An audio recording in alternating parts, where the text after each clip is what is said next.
Je voudrais vraiment vous demander à tous de nous rejoindre le 13 juin lorsqu'il y aura le grand congrès de la résistance iranienne à Paris, à Villepinte, parce que c'est indispensable.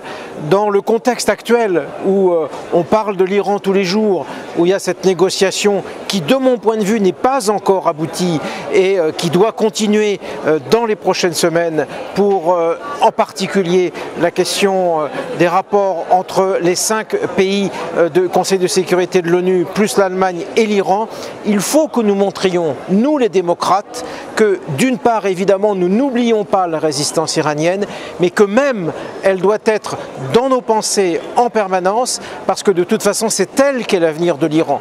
Ce qui est en train de se passer, et je dois vous dire que des fois ça me fait peur, ça ne doit en aucun cas être considéré comme le fait que nous les Occidentaux, nous les Européens, nous reconnaissons le régime aujourd'hui des mollahs tel qu'il existe à Téhéran.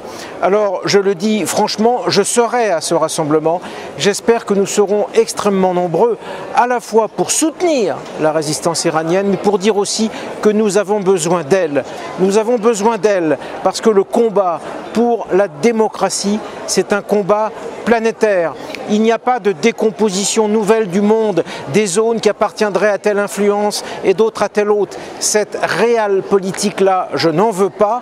Je veux un combat universel, un combat pour la liberté, pour la démocratie, pour le fait que l'on puisse penser, le fait que l'on puisse agir, le fait que les femmes aient des droits qui soient des droits reconnus partout.